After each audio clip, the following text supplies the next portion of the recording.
Hello and welcome. Today, the Living with Wildlife Illinois team is headed into part 2 of the Wild Turkey Q&A session. I'm Laura Kamen. And I'm Kathy Andrews Wright, and joining us again today is Luke Garver with the Illinois Department of Natural Resources. Luke, can you fill us in a little bit about your background and your position with the DNR? Sure. So if you watch the first clip, I'm the Wild Turkey Project Manager, with IDNR. My primary duty is ensuring the conservation of wild turkeys in Illinois. With that position, I help write the hunting regulations. I help write our set hunting seasons and also set quotas. That a big part of my job is also coordinating with research partners. Right now, we've got some great research going on with folks at Natural History Survey at U of I, and I'm also a contact for the National Wild Turkey Federation, whose primary goal is to raise funds and raise awareness for wild turkey and hunting heritage. And then finally, I coordinate with other divisions with the Illinois Department of Natural Resources, as well as other agencies, to conserve and improve habitat for turkeys and other woodland wildlife. Great. Thanks, Luke. So the wild turkey is obviously a very charismatic species, and many landowners are interested in attracting these birds to their properties, whether they're into hunting or if they just want to hear or see the birds on the property. But turkeys need, as we talked in the last episode, some specific habitat. So can you kind of describe again briefly the habitat requirements of the wild turkey, but then also discuss what can landowners do to enhance their property to draw these birds in? Yeah, so as I previously mentioned, and is pretty well known, is that turkeys need wooded areas and forested habitat to thrive. If they had their preference, they're going to select open woodlands that are dominated by mature oak trees and that have an open understory with native grasses and forbs. But they also need open areas as well. And these can be grasslands, pastures, prairies, and they use those areas for nesting and brood rearing cover, for hens and their young, also for foraging of insects and vegetative food from forbs. And then they also use these open areas for displaying and breeding as well.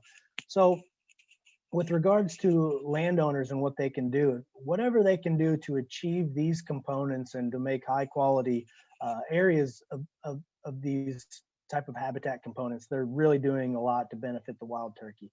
And so a landowner who has some wooded areas, some forested land, one thing to look at right off the bat, and I can pretty well bet without stepping foot on somebody's timber that they're probably experiencing an issue with bush honeysuckle. It's a pretty bad invasive shrub that kind of outcompetes most native species and tends to take over an understory. So one thing to focus on right off the bat is to try to limit the amount of honeysuckle in your woods. And one way to do this is to apply herbicide. I know a lot of people don't like to use herbicide, but a foliar application on the leaves during the late summer, or a application of herbicide on a cut stump will really help control honeysuckle. If honeysuckle is prominent enough, it can be a pretty daunting task to take on by a landowner all by themselves. So a lot of times we would recommend that they visit with a contractor to help them with that. Another thing that I can pretty well bet that virtually every wooded habitat needs in this state is prescribed fire. It's a very effective and inexpensive tool. And woodland fires in Illinois aren't as scary as a lot of people think of. They're picturing large forest fires where the crowns of the trees are in flames, but when you light a fire in an Illinois woodland, typically you're just burning the leaf litter, and those fires stay relatively cool, flame height's pretty low to the ground. They can get a little smoky, but for the most part, that's the one of the biggest threats is the smoke. Now, I don't want to play down that every fire is super safe, so I would definitely recommend that landowners contact somebody with prescribed fire experience, and even better yet, a professional before they go conducting a lot of prescribed fire. Now, if someone is thinking about doing some woodland habitat management, I would tell them to go contact their local IDNR district forester right off the bat as well. Those folks are very knowledgeable, help cruise the timber, and give them advice on timber stand improvement, forest stand improvement, and also timber sales and that kind of thing. And I would recommend you contact an IDNR forester or a certified private forester before conducting any cuts in your woods. Now, landowners that own any open areas or grasslands, they can do a lot to benefit turkeys as well. As I mentioned, those areas are very important components of wild turkey habitat. First off, just like in your woodlands, prescribed fire is very important to maintaining a diverse open area for wild turkeys, and they can be even easier to conduct in those open areas as well. And it's ideal that you try to get a cycle of burning where every acre of open areas is burned on a cycle of every 3 to 4 years. So you burn small chunks at a time in a rotation to where everything is receiving fire on a 3 to 4 year area. Another thing that you can do to really benefit turkeys is to interseed with native forbs, help boost the forb component on those open areas. And if you're looking for help, I think, again, contacting the Natural Resources Conservation Service, they're a tremendous asset to have when making plans to improve grasslands for wildlife. And they can, at the very least, help you to write a plan for managing these acres. But your best bet may be to get into a cost share program as well that can help with the financial aspects of taking on those management schemes.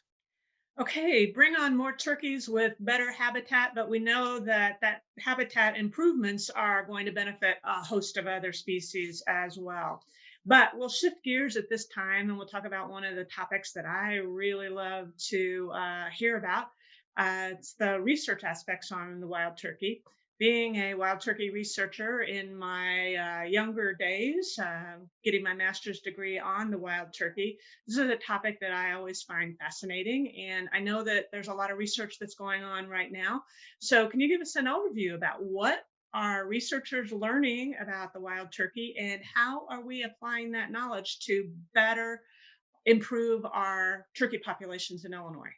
Sure. Yeah. So we've got a great research project going on with folks at the Natural History Survey at U of I right now, and it's a really all-encompassing project, looking at everything from the effects of black flies on turkeys to woodland management practices and how they benefit turkeys, and also just how turkeys go about a wooded landscape and which areas they use the most. And so one particular topic that will hopefully be written about soon in the scientific literature is looking at how prescribed fire affects land use by hen turkeys. And so we know in the grand scheme that because prescribed fire benefits oak woodlands, it then benefits turkeys. And so if you have to condense it down to one statement, fire is good for turkeys, but it gets really complex as our the researchers there found about how and when and why turkeys use areas that have received fire. So one interesting finding was that hens generally spend the majority of their time in areas that have not been burned recently, or have never received fire at all. So they're typically spending the majority of their time in areas that have not been burned. And so that was kind of an interesting finding, especially when you compare similar research that has been conducted in the Southeast, where they found that hens virtually spend all of their time in recently burned areas. But in the oak woodlands of Central Illinois, they didn't find that, and in fact found somewhat of the opposite. They found that hens, particularly during the nesting period, are actually avoiding areas that have been recently burned. And so trying to put some reasoning to that, it could be because those areas that have not been burned are a little bit denser, have a big shrub component, and could potentially make better nesting cover for hens. So looking at when they do use the burned areas, it was in a period considered post-nesting. So after hens have laid their eggs and incubated, that's a period of time when they are actively seeking out areas that have been recently burned. And this could point to the foraging aspect of hen behavior as to why they are selecting those areas. Those areas could have recent lush regrowth of green vegetation, as well as maybe some insects maybe moving back into those areas as well. So hens could be leading their poults into those areas that have been recently burned as an easy way to navigate and forage. And then also they themselves looking to recover after a long period of egg laying and incubation. It could be a reason why they are selecting those areas.